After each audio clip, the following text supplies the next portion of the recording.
And for today's business matters, copper prices hit a record high Wednesday. The surge came after news reports that President Trump may impose tariffs on copper imports in the coming weeks. Wall Street had been projecting tariffs later in the year. Prices for the metal have soared in 2025, and economists say it's largely driven by buyers stockpiling copper due to tariff speculation. Last month, Trump signed an executive order to investigate the national security risks tied to importing copper. The metal is widely used in construction and manufacturing, has other essential uses as well in electronics, energy, and defense. And Saturday will be the last day in business for 27 Kohl's stores in 15 states. The struggling retailer announced in January it would be closing 27 underperforming stores by April. And the closures are part of the company's transformation in the face of declining sales. It includes cutting 10% of its corporate workforce. After the closures, the company will still have more than 1,100 stores left. The National Football League and Under Armour announced a new long-term glove and shoe partnership. Under the deal, the athletic apparel company can have its logos on Under Armour shoes and gloves on the field. We'll also get access to NFL media platforms, content creators, and distribution channels. The partnership follows one that ended after the 2020 NFL season. The terms of this new deal have been not disclosed yet. The age-old question of renting versus buying is now being applied to new cars. With President Trump's plan to slap a 25% tariff on imported vehicles, rental car companies are seeing their stock surge. Hertz and Avis Budget shares have jumped after both firms lost nearly half of their value in the past year. A strategist for Stock Trader Network said rental companies could benefit from increased car prices, since some may forego a new car and just rent instead. JP Morgan analysts also think some auto parts and services firms could benefit from the new tariff as people keep older cars longer. Down 3 board members at Intel. A regulatory filing reveals that 3 board members will retire at Intel's annual meeting. This will shrink the board down to 11 members. Intel is under a historic transition under newly appointed CEO Lip Bu Tan. In a letter to shareholders, Tan said he is equally focused on the company's product business and its contract chip manufacturing. The members leaving include Omar Ishaq, former CEO of medical device maker Medtronic, Su J. King Liu, a dean at Cal Berkeley, and Riza Lavizo Mori, a former professor. And the so-called King Egg, or rather Egg King, is expanding his empire. Global Eggs is buying U.S. egg producer Hillendale Farms. The company is controlled by Brazilian entrepreneur Ricardo Faria, who's often referred to as the Egg King. Global Eggs is based in Luxembourg and also operates Granja Faria in Brazil. The deal isn't related to the ongoing bird flu outbreak, which has led to shortages and price hikes. Before the Hillendale acquisition, Global Eggs was planning an IPO in New York. But Faria says it will focus for now on integrating and strengthening its brands. Despite the U.S. curbing China's access to high-end chip-making technology over national security concerns, the country could still make advanced semiconductors with domestic tools. That's what the president of chip equipment maker Shenzhen Carrier Industry Machines says. Du Liu Jun says his company makes tools for multi-patterning, which uses various etching and deposition steps. Multi-patterning is widely seen as a way to help China produce advanced chips without access to lithography tools made by ASML.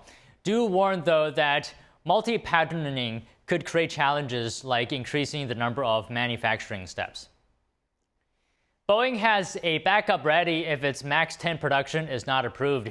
Ryanair CEO Michael Leary said the airline has a delivery of 15 MAX 10s scheduled for 2027. Boeing said if its MAX 10s don't get certified this year, the company has agreed to deliver the airline additional MAX 8s in time for summer 2027. The 737 MAX 10 is the largest narrow-body jet in the Boeing family. It is waiting for approval from regulators, which was delayed by broader safety issues. Regulators capped Boeing 737 MAX production at 38 a month after a door plug blew out mid-air last year. Boeing hopes it will be approved to push that number up this year.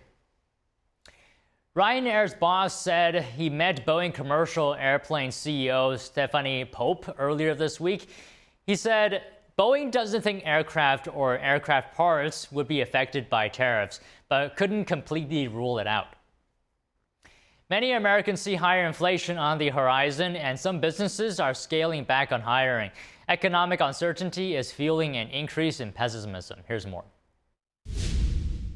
Consumers expect inflation to move higher again, according to the Conference Board's latest Consumer Confidence Index, which just dipped to its lowest level in more than 4 years. Meanwhile, a survey by Duke University and the Federal Reserve Banks of Richmond and Atlanta found 1 in 4 U.S. businesses scaling down hiring plans. Now, stagflation worries have become part of the economic chat. High inflation and high unemployment go hand in hand during stagflation. David Halliday, Associate Professor of Strategic Management and Public Policy at the George Washington University School of Business, says stagflation would put the Federal Reserve in tricky territory. Lowering interest rates to spark the economy could further drive inflation, but higher interest rates. If they raise interest rates, they risk putting the brakes on the economy, making sure that the economy is very slow to recover. The current uncertainty around prices and hiring ramping up recession talk, a scenario where the economy shrinks for a prolonged period of time. Businesses aren't producing as much, they're not investing, so they're not buying from each other, and consumers aren't buying their products in the end. Most concerning, as always, is the increase in unemployment. For right now, financial experts advise households to find some peace of mind by taking control where possible, like how much goes into emergency savings and how much gets spent on major purchases. Now, many experts emphasize the importance of starting retirement savings early to take advantage of compound growth. But not everyone has had the opportunity to do so for whatever reason, whether it's due to career changes, financial setbacks, or maybe just simply a late start in planning. So joining us now for some tips on saving for retirement is certified financial planner Lawrence Sprung, founder of Midland Financial and the author of the book Financial Planning Made Personal. Lawrence, good afternoon to you. How are you doing today? I am great. Thanks for having me here, Don. Appreciate it. Well, thanks for coming on. So for those who are getting a late start, what are some of the tips that you can tell us for them to, get along with saving? Sure. I think one of the biggest mistakes we see very often are people who have companies that are making matching contributions to retirement plans, and they don't even realize it and may be giving up on quote unquote free money, which is, something that does not happen very often. So first and foremost, check with your employer and see if there is a retirement plan. If there is there a matching contribution? And make sure you're at least contributing what the minimum amount is to get that matching and that free money, because that will certainly help you working towards those retirement goals. So talking about late starters specifically, are there any specific investment types or asset allocations that are better suited for them? So, it really depends on what their personality and their risk profile is. Obviously, because they're behind the 8 ball, so to speak, it might behoove them to be more aggressive than they ordinarily would have been, just to try to catch up a little bit.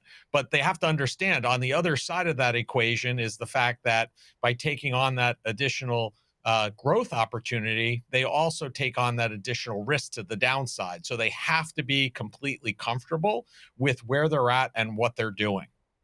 Is there any sort of rule of thumb when it comes to balance risk and reward when they have a shorter investment horizon?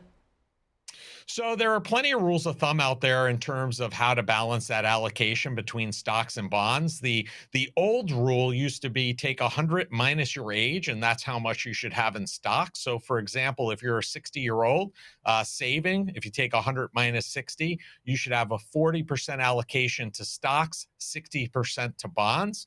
But the reality is people are living longer, so they now have increased that to some degree in the rules of thumb to 110 to 120 20 minus your age to make sure you're staying on track. So if you know nothing else, you can use that as, or one of those as a rule of thumb. The other option is if you're investing in a company retirement plan, for example, they will typically have what we call age-based approaches where you pick what your age is when you plan to retire, and it will automatically adjust and move that allocation with where you are in your career and how close you are to retirement. So apparently there's this new supersized catch-up contributions work for individuals aged 60 to 63. Can you talk to us about that? Yeah, so now this year, brand new, you have to really be cognizant of a number of contribution limits. First and foremost, if you have a 401k available to you and you're under the age of 50, you can contribute a total of $23,500. If you're over the age of 50, but not ages 60 to 63, you can add an additional $7,500 and contribute $31,000 in total.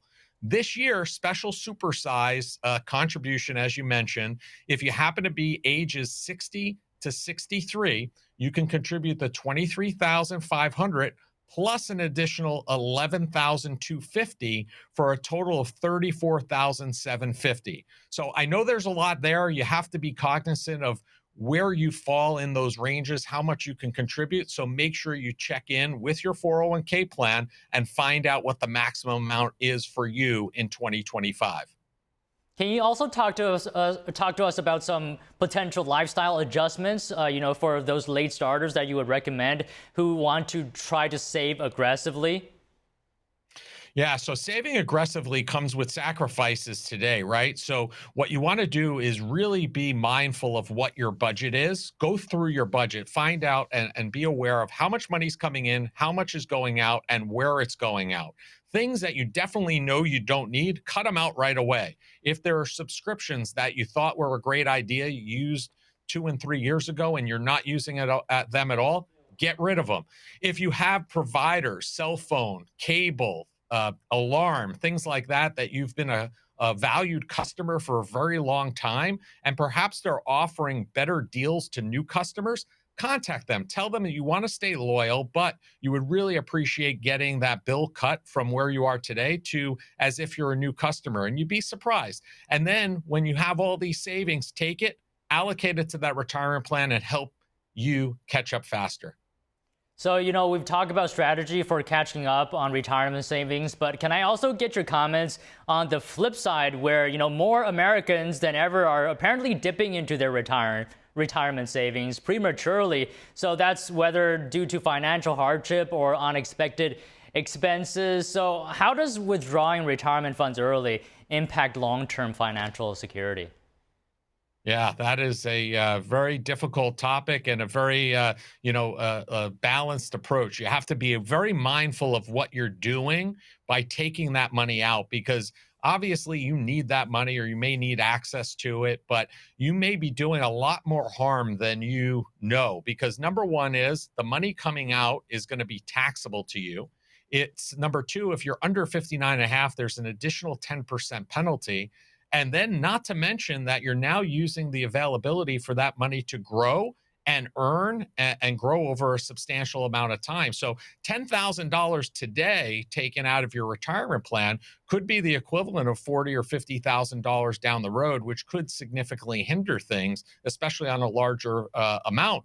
So you might want to explore other things like maybe taking a loan against the 401k, paying yourself back, and looking at other options before you totally withdraw that money from your retirement plan, perhaps doing more harm than good.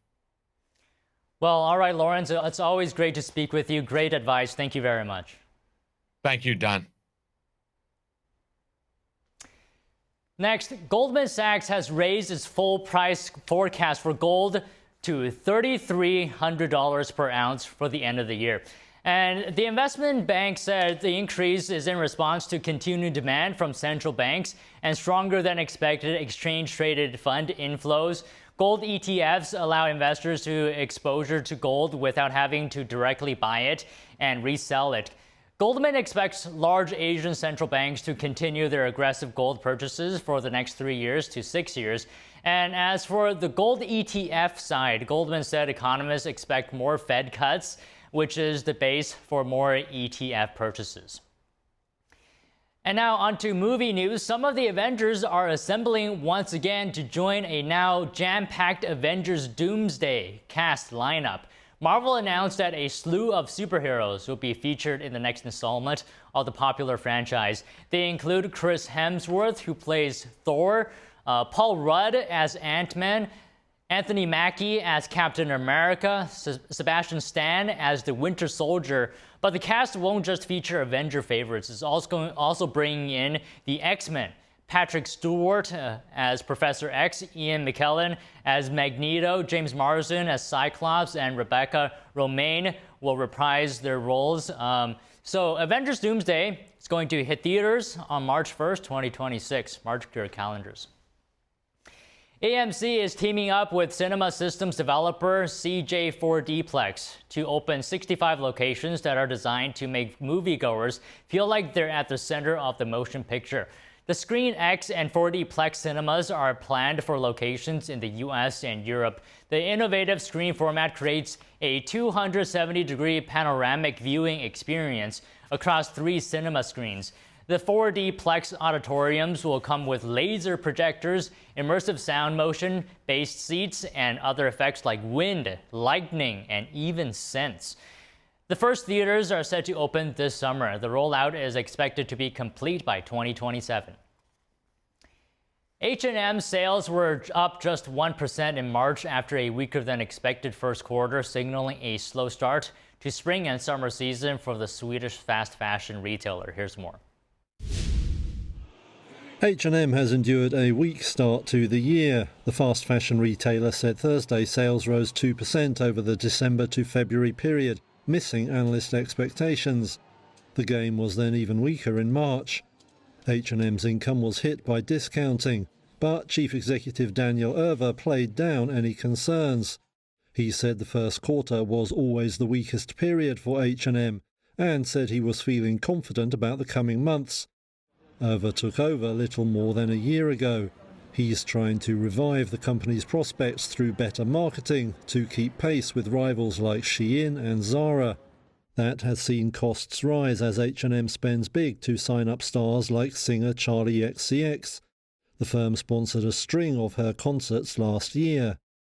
It has since signed up musicians including FKA Twigs to model its clothes. H&M also owns other brands including Arket and COS. It's been investing to upgrade stores and close weaker outlets. The firm now has just over 4,200 branches around the world, its lowest number since 2016. H&M shares fell in early trade Thursday, but later climbed back into positive territory. Walt Disney World is making it less expensive to visit Mickey, Minnie, and Company. Tickets for children will be discounted 50% this summer. The offer applies to only trips lasting 3 days or longer. The deal is for kids 9 and younger and is in effect today through September 20th. Disney World also has a specially priced 3-day, 3-park ticket for Epcot, Hollywood Studios, and Animal Kingdom. Another new deal announced this year, all hotel guests at Disney resorts will get free entry to its water park on the day they check in. The Justice Department said Walgreens will pay more than $2.85 million to settle whistleblower allegations that the pharmacy overbilled Medicaid programs in Georgia and Massachusetts for generic medications. The settlement partially resolves claims against the Walgreens Boots Alliance unit brought under the federal Georgia and Massachusetts False Claims Act. Walgreens pharmacies were accused of having submitted elevated prices for some generic medications from 2008 to 2023 to the Mass Health and Georgia Medicaid programs, causing those programs to pay more for the medications than they should have. And singer Johnny Mathis is retiring from touring and live performances. A social media statement said it's because of the 89-year-old's age and declining memory. He'll finish out a few more scheduled shows on his current tour. The last one is May 18th. His retirement comes after nearly 7 decades of touring. He kicked off his long career in 1955 and released his first album in the following year. He released a whopping 79 studio albums and landed 34 songs on the Hot 100. Among his many memorable songs are Chances Are Misty, It's Not For Me to Say, and Wonderful, Wonderful. Robinhood, the financial services company known primarily for their electronic trading platform, is launching a new program for their gold level members. They'll be offering the usual services that come with online banking. In addition to letting users send and receive funds, they say gold membership subscribers will be able to have physical cash delivered straight to their doorstep. NTD Sean Marshall has more. Robinhood's next big step into offering a full online banking program will be launching this fall. One of its most interesting features will be the ability to have physical cash delivered on demand to your doorstep, eliminating the need for an ATM, although there are few details on that so far. Robinhood says they'll supercharge your cash with rates and products usually reserved for the 1% for only $5 a month, which they're calling the new gold standard. Gold members will be able to access online banking through checking and savings accounts, as well as send and receive money through an app designed for that, and access financial services such as private wealth management and private banking, which were once considered out of reach for many. There will be an interactive portfolio that shows performance over time and overall asset allocation, while letting users drill down into individual holdings and set up recurring investments.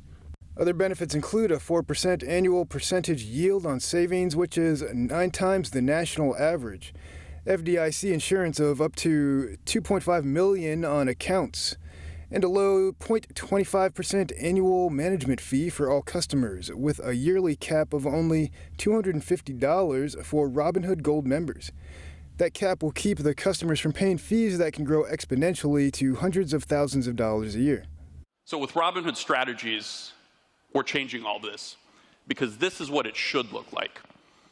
So as you can see, we're setting our fees at a low 0.25%, but more importantly, we're breaking the traditional management model by introducing a limit, a cap for our gold members, and that cap is $250. So as your portfolio does better, you get a better deal. So there's a lot of people aren't going to like this. Members will get free management on every dollar over $100K for an effective management fee of 0.1% for portfolios with $250,000 or 0.5% for those with $500,000, along with access to a diversified mix of both single stocks and ETFs, which Robinhood is known for already. Sean Marshall, NTD News. Scooby-Doo, where are you? Well, he's coming to Netflix. The streaming service is coming out with a live-action series based on Scooby and the Gang. The animated series has been adapted for 3 live-action movies, but this will be the first ever live-action Scooby-Doo series. It will be an original story featuring characters based on the beloved mystery-solving gang from the original animated show. The 8-episode series will focus on the haunting case that brought the crew and their cowardly dog together. Netflix hasn't announced the cast or the release date yet. Okay, on to Wall Street. S&P 500 ended lower today as investors grappled with President Trump's latest trade tariff announcement that hit shares of General Motors and Ford. Now, Tesla, on the other hand, rose, with investors betting that the EV maker will be hurt less by tariffs because of its largely domestic production.